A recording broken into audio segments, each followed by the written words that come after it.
coaching perspective, obviously, you know, a lot of stops along the way, all fairly close. But Springs Valley was the first job? First, when so I coached with Coach Brett and Coach Wagner for 4 years. I was a freshman coach here. And then, I don't know, it was after my third year here, I applied for my very first head coaching position at Paoli. And I didn't get it. I got down, there were 3 finalists. Myself, Levi Carmichael, who's the athletic director and was the basketball coach at Clarksville. Levi's had a great playing career and has done really well as a coach, and now is a really good, one of the most highly respected ADs in Southern Indiana. He was a finalist for that job, and then the guy that got it was Joe Henn. And so probably not a bad choice. Once I found out that it was me and Levi, I thought, I might have a shot. And then when I found out Joe was involved, but so I didn't get it, and then obviously came back and coached that 4th year here with Steve and Mike as a freshman coach, and then the opportunity presented itself at Springs Valley, and that year I had went with Terry Smith and Leslie Van Hoy. And all 3 of us had got our administrator's license. And so Springs Valley's position was paired with assistant principal. And I thought, well, I might have a chance to get this because I've got my admin license, and not a lot of coaches have an admin license. And that really worked out in my favor in that process. So I got that job, and then I went there and I coached for 5 years. And, you know, from a basketball standpoint, we didn't have a lot of success. We had a couple years that were okay, but you know, you're someplace for 5 years and you don't have a ton of success. The boo birds start to come out. Oh, yeah. Now, I really feel, and I've still got a lot of really good friends that I'm connected with there. Troy Pritchett, who's the principal at Springs Valley. Troy was the principal. Whenever I was there, I was his assistant principal, so we had a great working relationship. And the ladies in the office, I got to be really close and connected with them because we worked together on attendance and athletic stuff. Just a great group of people. And then a lot of great kids and a lot of great parents, great support. That was one of the things I think people were really clamoring for there at Springs Valley was stability and somebody to really pour into the feeder program. And we were doing that. And Tony Whitaker was the elementary principal at the time, and Tony really helped me a lot. Excuse me. Tony really helped me a lot with the feeder program, running our Little Hawk stuff, and then getting our travel stuff going. But you can't do that by yourself, and so we had a lot of really good dads, people like Tracy Tucker, who owns 33 Brick Street. And a lot of people probably remember his son, the Tucker kid that played at Springs Valley when they won a sectional title about 10 or 12 years ago whenever Coach Leetzman was there. But those people realized that they were going to have to invest in the program. And so even though things didn't work out the way I wanted them to in the end, when I walked away and ended up going to Wood Memorial because my contract wasn't renewed, I tell people all the time, like, hey, I coach and I do things my way, and we'll talk about how my way has changed a lot. But I still do things my way because I tell people jokingly, what's the worst thing that can happen to me? I get fired. Yeah. I've already been fired once, so, you know, and I think you have to joke about that. Yeah. Coach Watson, that coached at USI, I remember him speaking at a coach's clinic one time. He said there's 2 types of coaches. Coaches who have been fired and coaches who are going to be fired. Yeah. And you know, you say that tongue in cheek, but my contract wasn't renewed at the end of 5 years, and that I didn't know that was coming. I had no idea. Actually, my athletic director had a good evaluation. My principal had signed that evaluation, passed it on to his brother, who was the superintendent, who then was going to recommend at the May meeting that my contract be renewed for another 2 years. Okay, this is at the April meeting, and one of the board members had decided he was going to make the recommendation without those 3 administrators knowing that.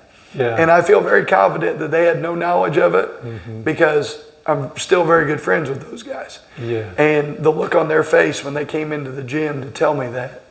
That was tough. I had heard a story. Yeah, and, you know, we're not going to talk about it here, but I'd heard a story that it wasn't exactly above ground. No. But you know, you're married. Yeah. Right. Yeah. Did you have JC at the time? Oh, we did. We had JC and Ty. Jamie had Ty literally right before we got the Springs Valley job back in '07. Okay. So now you're out of a job. Yeah. Well, not technically, because as funny as this may sound, at the April meeting they said you're no longer the basketball coach. At May they renewed my contract for assistant principal for 2 years. I was going to go there. So I still had that job, and I can still remember that when my principal and AD came into the gym to tell me that had happened at the board meeting that night. I mean, I could tell by the expression on their face that they had no idea. They were not prepared to have that conversation.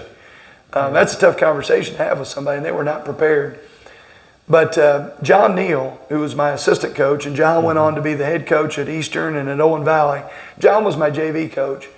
And we were running 7th and 8th grade practice there in the spring because we were getting ready to go play at the Forest Park tournament that weekend. And those guys came in, and my wife, Jamie, had told me, she's like, hey, we're going to have dinner. We're all going to be home as a family. And I know practice gets done at 5:30. Like, try to get home as quick as you can because I'm going to have dinner ready for everybody. So this happens, and I'm obviously in the coach's office for quite a while. Yeah. And I didn't want to tell her on the phone. And so I had a couple messages of where you at, and I just sent her a message. I said, it's been a long day. I'll tell you when I get home. So came home at 8, and I said, we'll talk once dinner's over. And went downstairs, and we had finished out our basement. I'll still never forget this. And I told her what had happened. And I said, we need to tell the kids,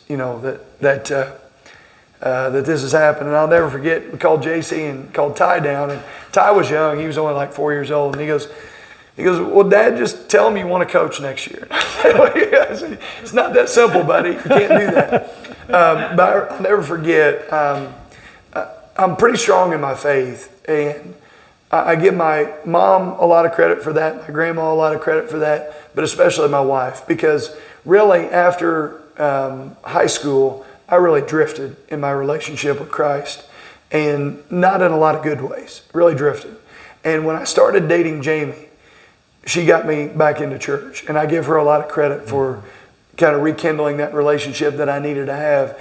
And I'll never forget that night we prayed. And one of the things I prayed about that night was, like, God, I still got this job as assistant principal. And if you want me to be in administration, school administration, and that's the direction you want me to go professionally, then I know you're going to send us some signs. If you still want me to coach basketball, I know you're going to send us some signs. And we're going to trust in you wherever you lead us. And one of my big things is with people is like, hey, when you pray that prayer, like you better be ready because things are going to happen. Right. And you may not always expect them. And a lot of the reason why we're here is prayers like that. But I'll never forget. So I did not think that I would be coaching that next year. I had actually contemplated, and I talked to Troy, our principal, and I said, Troy, next year when I'm here as your assistant principal, part of my duties are to cover games. I said, I can't go to our games. I said, I'll cover 1 million junior high volleyball games for you, but I can't go to our home games. He goes, listen, you don't need to do that. Right. And he said, as a matter of fact, he said, if you get a coaching job as an assistant coaching somewhere else, then so be it. Then as long as you fulfill your duties here, 3:15, you can leave, you can go coach somewhere else. And I that's probably not going to happen. And I thought, I'm going to go watch Mike Brown's practice at Crawford County. I'm going to go watch Doc Nash's practice at Borden. I'm going to go to these practices and soak as much as I can in for a year. And I had actually talked to Mike DeCourcy. And Mike goes, he said, Brian would love to have you help at Barr-Reeve. And I said, Mike, I don't know that I can do that. I said, Barr-Reeve's a long way from French Lick. And I said, I'd have to drive and I wouldn't be able to be at practice till 4:15 some days, and that's just not good for Brian. It's not good for the kids. And he goes, hey, he said, you give Brian everything you've given Springs Valley over the last 5 years. He goes, I know he'd love to have you. And so there was a little bit of discussion that I might help Brian. Did you live in French Lick? No, we were living in Loogootee, and I was driving back and forth. So that would have been good from that right. standpoint. At the end of the day, once practices or games were over. But then it was only a couple days later, I get an email from Steve Killian, who was the AD at Wood Memorial. And he said, Coach, and Steve and Brian, good friends. And he said, when I say Brian, Coach Hughes, he said, I was talking to Coach Hughes, and he told me about what happened with you at Springs Valley. And he said, we're looking for a basketball coach. And Coach Hughes mentioned that he thought you would be a good candidate for our job. And so I started doing a little bit of investigation about what Wood Memorial had going, and found out that they had some really good teams. Yes, they did. Coming in the younger grades. Yeah. And so I thought, well, I'm gonna go over and I'm gonna talk to him. And one of the things that I tell people that really changed me when I talk about how I do things now versus how I did them at Springs Valley is in prayer. I did tell God this. I was like, listen, I promise that if I get another opportunity to coach basketball, that I'm not going to do it Josh Thompson's way. I'm going to do it the way that you want me to do it. And I did not feel like my 5 years at Springs Valley, I felt like I was a good leader for those boys, but I didn't feel like I was a very good Christian leader. And I wasn't involved with FCA. I would go to some of the events and might stop by a meeting every once in a while, but I really told God in prayer, I was like, if I get another opportunity, I'm going to do it differently. I'm gonna try to lead these young men to Christ in a relationship with Christ. And so when I got the opportunity at Wood Memorial, this is a great story about one of my former players, and again, how I think God works behind the scenes, and we have no idea, what's going on. And so I talked to Mr. Benson, who was the principal there, and I said, Mr. Benson, I want to find out who our FCA sponsor is, Fellowship of Christian Athletes sponsor at Wood Memorial, because I want to get involved in that, and I want whoever's in charge of that program to maybe come in and lead a Bible study with our players. He said, Coach, we don't have an FCA group here at Wood Memorial. Yeah. And so I was like, well, how do I start FCA? I don't know. So I reached out to our FCA sponsor at Springs Valley, and she put me in contact with a guy named Mike Garrett, who lives in the Gibson Southern area. He lives in Hopstock. And Coach Garrett came over and met with me. And he said, the thing you need to understand about FCA is it's a student-centered, student-led program. Coaches and teachers can help promote it, but it's really student-led. It has to be legally for it to exist within the schools. Okay. And I said, okay. So he and I prayed about FCA and its impact. And he said, is there anybody on your basketball team that you think would be really good to help get this kick-started, help you get this kick-started here? And so there was a young man named Connor Bowery who was going to be my point guard. And Coach Killian had told me a little bit about the kids coming back. Excuse me. About the kids coming back. He had been the basketball coach the previous 4 seasons. And he said, you got a young man, great kid, point guard, really strong in his faith. And so I told Mike, I said, I'm going to talk to Connor Bowery. So I get home, and we were still living in Loogootee at the time, and I thought, I'm going to text this young man. So I texted him, and I said, Connor, I met with a gentleman today and talked about FCA, starting Fellowship of Christian Athletes in school, and I'd really like to see if you would be interested in being the captain of our huddle. That's what the student leader for FCA is called, the captain. And not 30 seconds later, he texts me back and he goes, Coach, I'd love to do that. Can't wait. Once I get back he was at a church camp at the time. So when I get back from camp, he goes, I got a great story to tell you. He said, I'd love to meet with you and talk about how we can get this going. And he ended up being a phenomenal leader. His sister ended up being a leader, one of our leaders in FCA. And then his brother, Christian, who was a senior there last year, he ended up transferring back to Wood Memorial for his senior year, and he was one of the student leaders in FCA. But when Connor got back, he told me that he never took his phone to chapel with him, ever. And he said that he went into the chapel that day by himself because he was strong in his faith. But we can all be strong in our faith, but we can have droughts. Right. And he said he was just struggling with some things. And he was struggling with how he could maybe get into some new leadership positions with his faith, and how he was going to share his faith with peers at school. Yeah, oh wow. And he goes, Coach, he goes, I'm not joking. He said, you literally sent me that text message, like right after I'm in chapel by myself. Yeah. And I tell people all the time, that wasn't a Connor Mowry thing. Mm-hmm. That wasn't a Josh Thompson thing. That was a God thing. Yeah. And so then I was like, okay, so we don't have a leader at Wood Memorial that can come in to do these Bible studies with my team. I guess I'm going to have to do it. And so we started to do that, and it's become a big part of what I do with our basketball program. And at the end of the day, I always tell people, again, being strong in my faith, I feel like there's a judgment day for all of us. And I'm not going to be asked, how many games did I win? How many sectionals did I win? Mm-hmm. What all these accomplishments I accomplished individually. I'm going to be asked, like, hey, you had X amount of boys that were brought before you that you had a chance to make an impact and to help them, grow in their relationship with Christ. How many of them did you help? And that's to me is the question that I have to answer each and every day. And so, with our Bible studies, which are completely voluntary, we don't make our guys go to them, but we offer them. And I think it's awesome when you start seeing guys like Coach Pearl, who's Jewish, but he shares with his team about how, you've got to really throw yourself spiritually into something to develop as a person. And so he's really promoted with his team, spending time in Bible study. And, Coach Pearl, we've all got our demons. And, sometimes when people talk about Coach Pearl doing that for players now, they're like, really? But I think it's just awesome that he does that.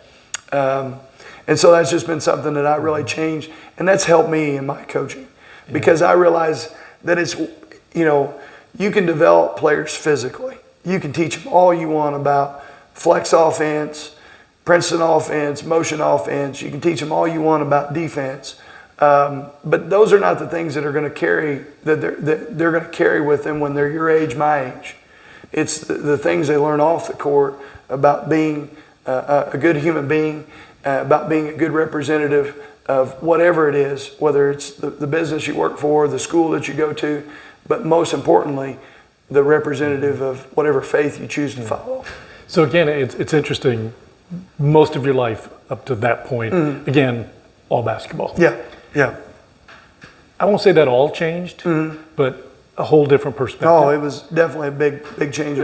One of the questions I was going to ask you, and I know there's Vincennes yet, there's Barr-Reeve, Loogootee, but from your perspective now, you're a veteran coach, you're a state championship coach, probably should have been a 2-time state championship coach. If you knew now, or if you knew then what you know now, what are some of those things? Well, where have you grown from the coaching perspective to the veteran state championship coach you are now? Well, you did mention at Springs Valley that there were a lot of things maybe you would change because you said it was Josh Thompson's way. Yeah. But even from the X and O's, from the, getting along with the administration, what is it that's changed that's been a big leap for you? Well, we talked about my family earlier. And I think being married for 20 years definitely changes your perspective. And part of the marriage, obviously, is your children and having kids go through athletics. We had a parent meeting, I think about a week and a half ago, with all the parents from 6th grade through varsity here at Loogootee, just so I could kind of get to know them, so I could establish some of my expectations for the summer. We'll have more detailed parent meetings when we get to the season. But one of the things I talked to them about in there is about being supportive of the coaches and how Jamie and I, we didn't always agree with all of our kids' coaches coming up. But from a coaching standpoint, I always told Jamie, we have to be supportive of the coaches that are coaching our kids, no matter what, especially in front of our kids, because when you don't do that, you kind of undermine the coach. And so I just talked to the parents about how important that is. But having kids of your own, I think really changes how you coach. Yeah, absolutely. Life experiences. You know, that has definitely changed. That has definitely shifted with me. I think seeing major life changes with players and with people that you know. And when I say that, Mark Davidson, coach at Fort Wayne Blackhawk, he and I got to be pretty close. I tell people all the time, I think I was 0-4 against Mark. We had some really close games. We had a couple of games, the state finals game, where they beat us to a pulp. But I tell people that if I was going to go 0-4 against somebody coaching, I'd want it to be against Mark Davidson. To see how genuine he was with sharing his faith with his players. When they would come to the Bobcat tournament, they would stay at the Gostoff. Mark loved to eat too. Mark was a weightlifting fanatic, a heck of an athlete, heck of a basketball player. If you get a chance to read his book that he and Lisa wrote together, I can't think of the title of it, but read that book. It's very good. He was an exceptional basketball player, played overseas, had great kids. They've adopted, he and Lisa adopted 3 or 4 children. Just a great human being. But I loved watching the end of their practices. You know, they were playing in the Bobcat tournament, but they would come and they would do their shoot around stuff at Barr-Reeve, and watching him talk to his team, pray with his team, even before he had cancer or knew he had cancer, to me was pretty inspirational. And then going through the situation with Hagan. And I know you've had Hagan on this show, and his the way he continues to go and to persevere against illness is truly inspirational. But I think when you see things like that, and you talked about how life touches us, I think those types of experiences and seeing how things have impacted other people around you, I think that changes your impact or your perspective as well, because there's things that are way bigger than basketball. Right. And as much of a competitor as I am, and as much as I hate to lose, and my wife will tell you that it's tough to be around me after a tough loss. You know, not that I'm upset or throwing things, but you're always trying to think of what could you have done different, you know. But then I still go back to people like Mark that are an inspiration to me, people like Hagan. You know, you mentioned that 2020 team. You know, and I tell people this all the time, that I really feel like that team would have won a state championship. And we're in the midst of COVID, and my wife talked about how I went into a depression there about not having that opportunity, because I'm also sitting there as a coach, and again, this is when you start thinking about this world and not thinking about eternal things. I was getting down. I was like, you know, everything has to go right. Like even that 2021 team, as good as they were, we didn't play great against North Davies, but part of the reason we didn't play real well against North Davies is because they played really well, and Brent game planned really well for us. They had all year. They knew what team they had to beat. They almost beat us.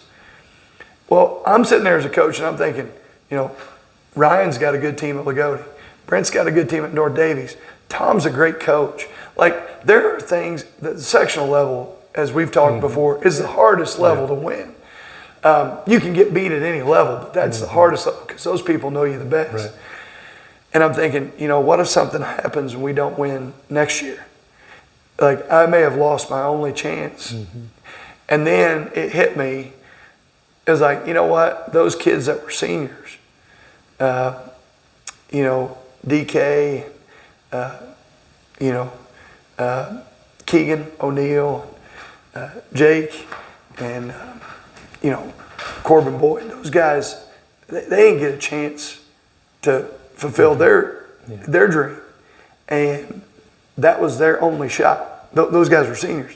I've got another shot as a coach. I've got another tomorrow. And so that really got me to where I quit feeling sorry for myself there and changed my perspective on that. And then Hagan, you know, whenever that all came out and I found out about that, and went into prayer. I tell people this all the time. I was really upset with God. I was like, you know, here this kid is. He's going to be a great college player. He's got his college playing days in front of him. Like, how can this happen?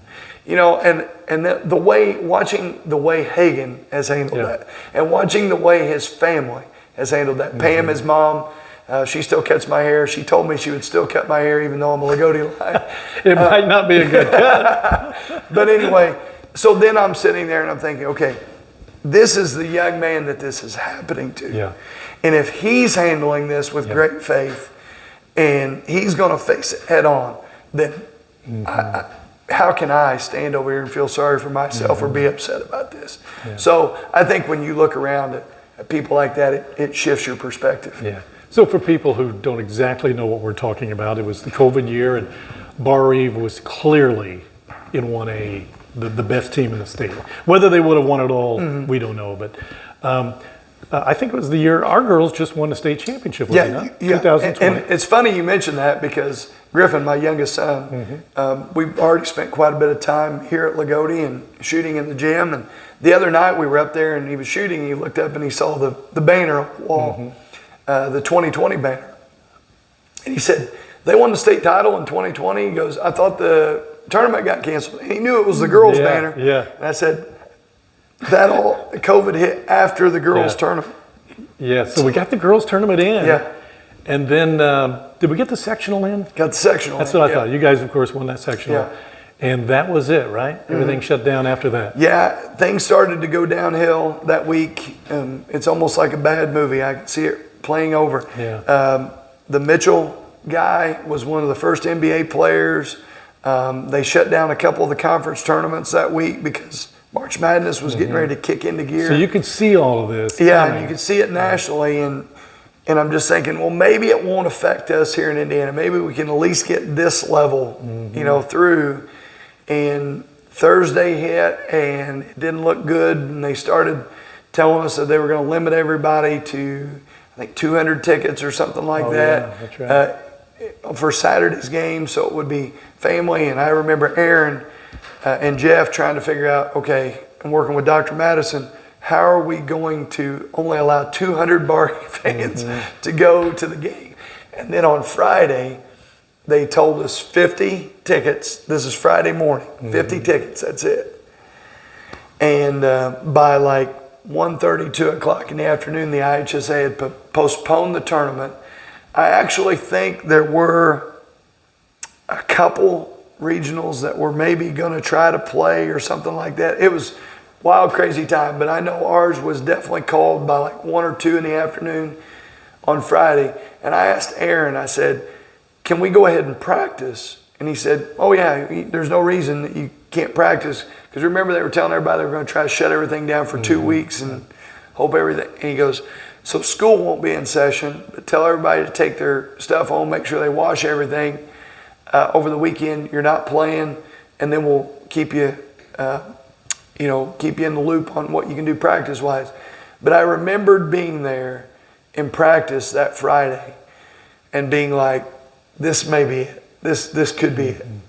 And ultimately it was. That was tough. That was tough. It was really tough to tell the kids. Now, by the time that the IHSA finally made their decision and canceled the tournament, I think most of the kids suspected that it was over. Yeah. So, but that was tough. That was really tough. But next year you got your state championship. Yeah, we did. We did. And like I said in the beginning of the interview, that team was supposed to win it. And that was the thing I told them after we won, was I was so proud of them because they did exactly what they were supposed to do. And I think that's one of the most difficult things to do in sports, is to do what you're supposed to do. Yeah, and that's and of course, there's been multiple trips for Barr-Reeve up there and another state championship prior to you going there. And, I know we kind of skipped Vincent's, we can't talk about everything, but when I let you talk about at the end, if there's anything at Vincent you want to talk about. So Barr-Reeve, 7 years? Yep. I mean, 7, I think I use the word like iconic or legendary years, because I don't know of a school, oh my gosh, in this generation who's had that sort of success in high school. basketball for and, sure. And not just in basketball. The success that Trevor's having in baseball right now. Yeah, athletically they've had country. You're right. A ton of success, and you talk about volleyball.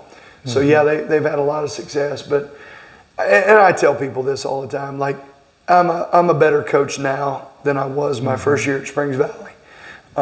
There's no doubt about that. But the biggest reason why we had that success there was we had phenomenal players and phenomenal high school players, and I had great assistant coaches and great support from the community.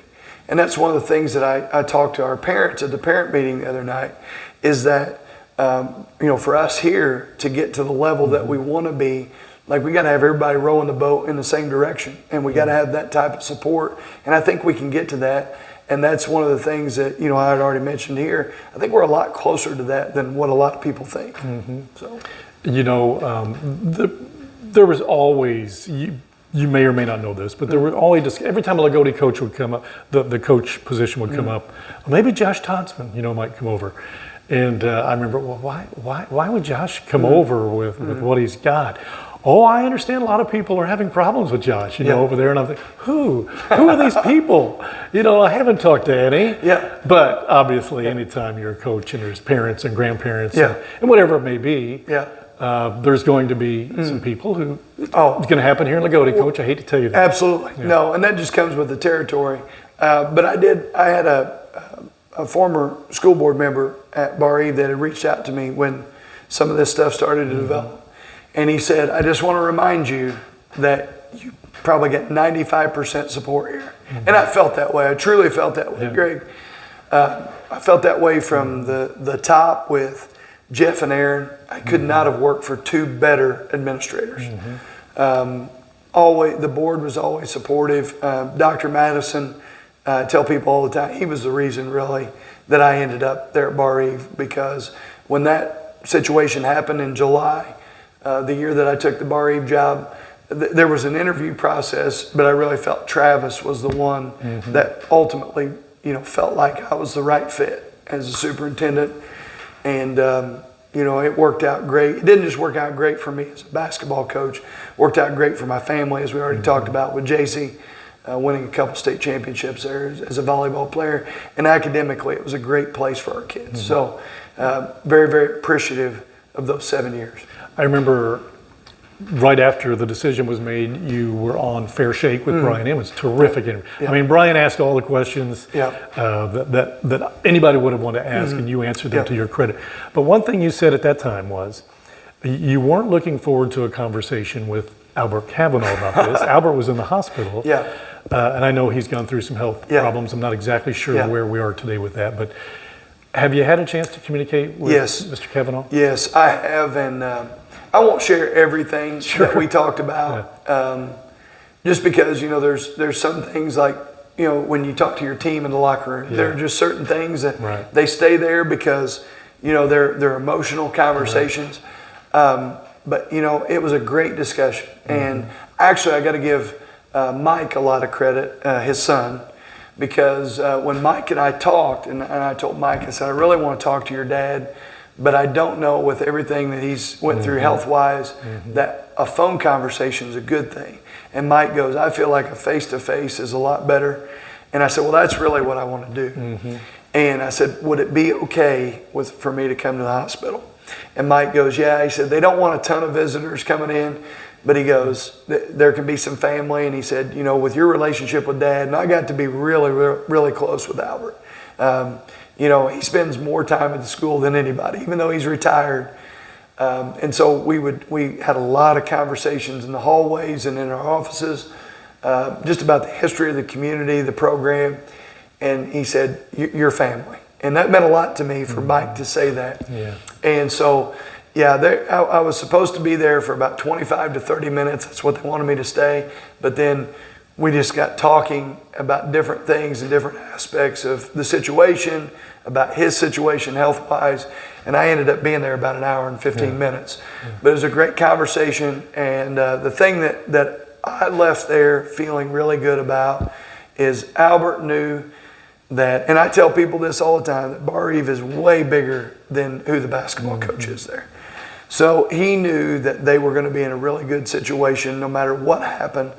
And Albert felt like for me and for my wife and my family that this situation was a really good situation for us. Yeah. And he told me, he said, I just feel very good about this.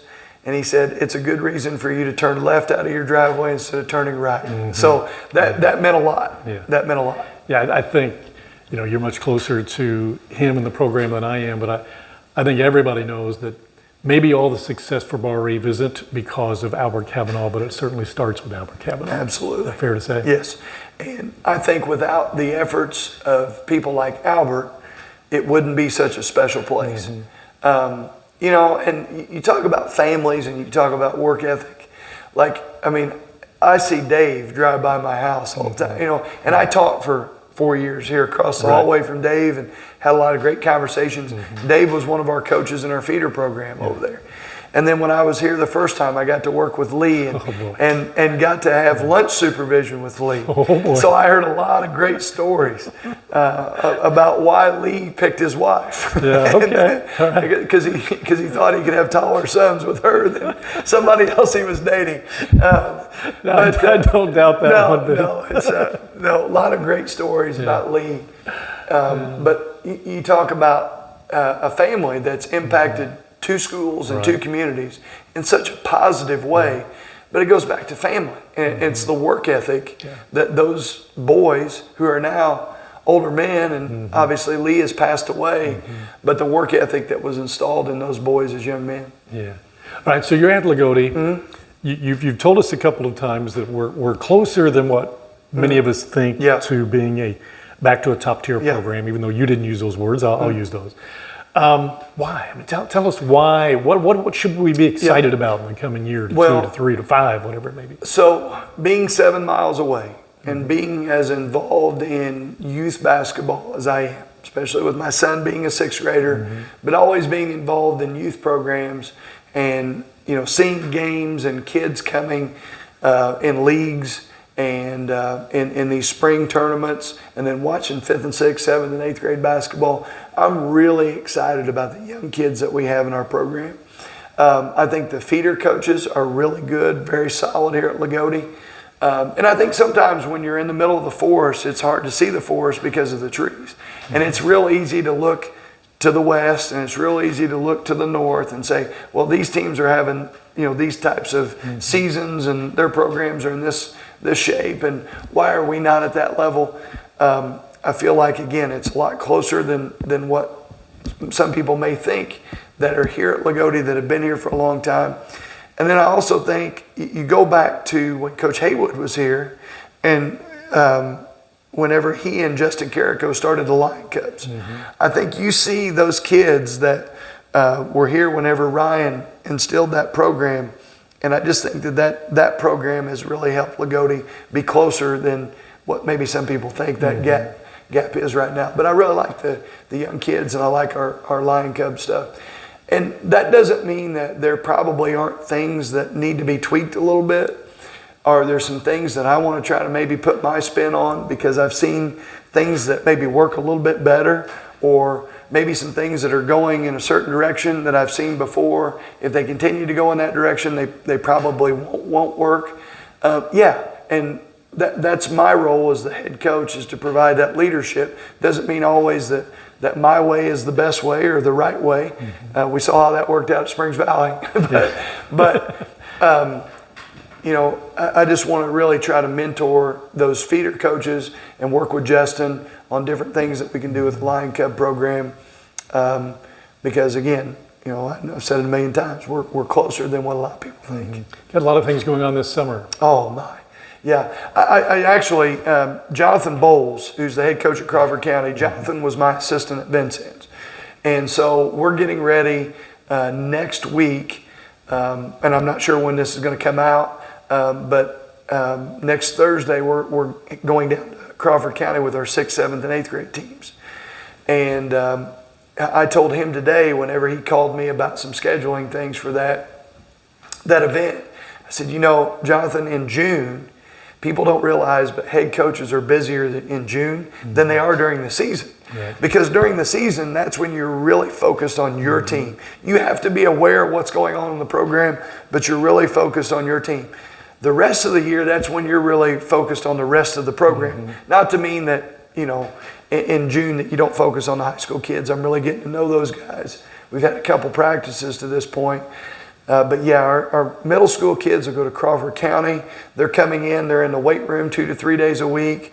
We're on the court with them 2 to 3 days a week for practices and the shootouts. We're going to host our own middle school shootout here on June the 16th. Our high school event will be on June the 17th. And then we're going to take the junior high kids to Hanover team camp on the 18th and the 19th.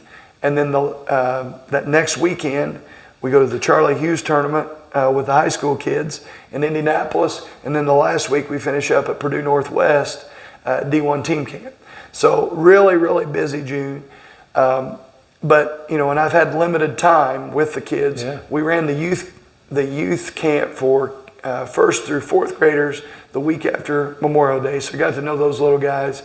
And those guys will wear you out. My wife told me I missed my calling as a kindergarten teacher, and I'm like, yeah, for maybe a week. For maybe a week, I'd be a great kindergarten teacher. Yeah, they wear you out. But no, that was a lot of fun. Our high school guys did a great job coming in to help with that. Okay. And then we had a lot of really good help there.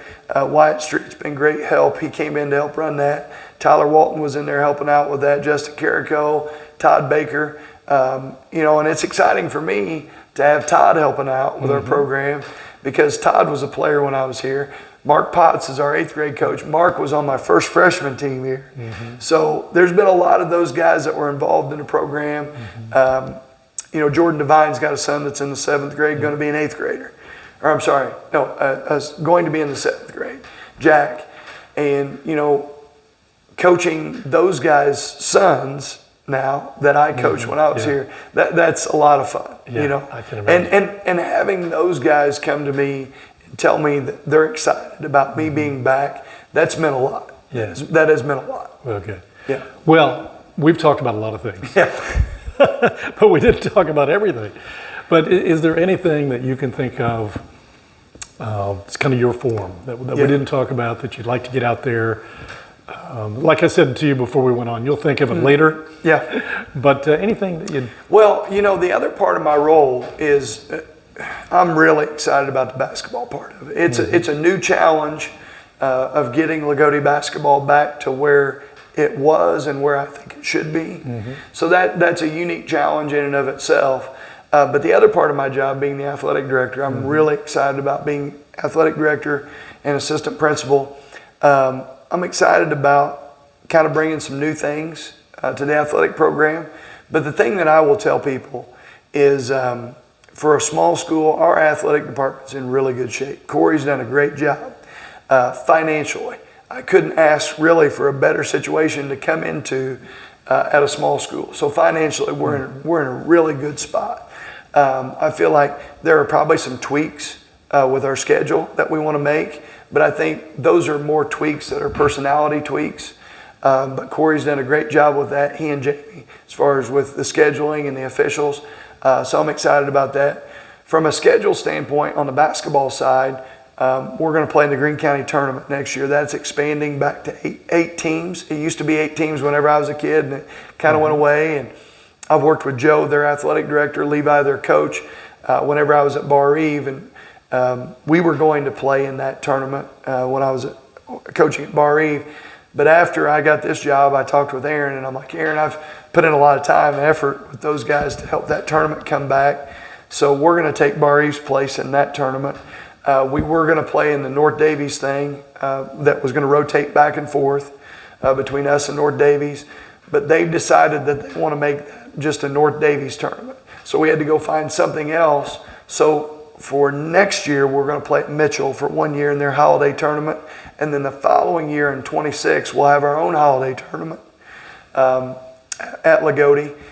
And I know I'm throwing a lot of stuff out. No, that's right, because I've got a couple questions. But I know people will want to know that type of stuff. So 26, we're going to do that. And then I think we've got one of the best gyms in the state.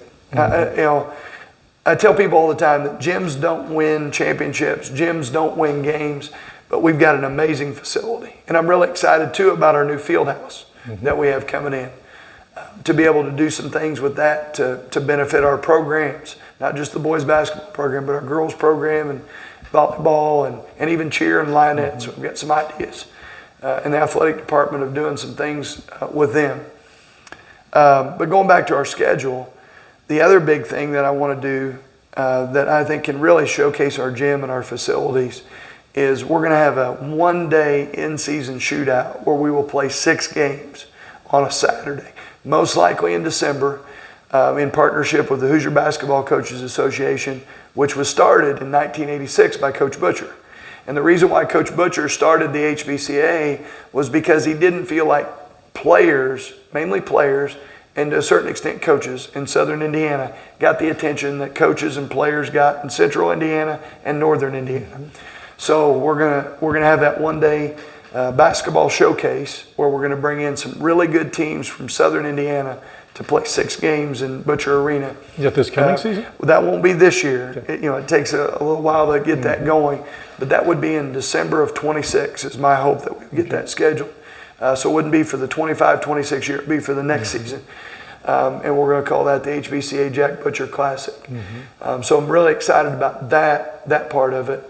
But going beyond boys basketball, working with Coach Smith on doing some, and Jack Fellers, who's going to be our assistant athletic director, on some different things that we can do for the girls program. We're working with Haley, who I think is a phenomenal young coach in her own right, on some things that we can do with volleyball. But really excited about all of our programs at Loogootee, and being able to work with those coaches and provide some leadership in certain areas for them.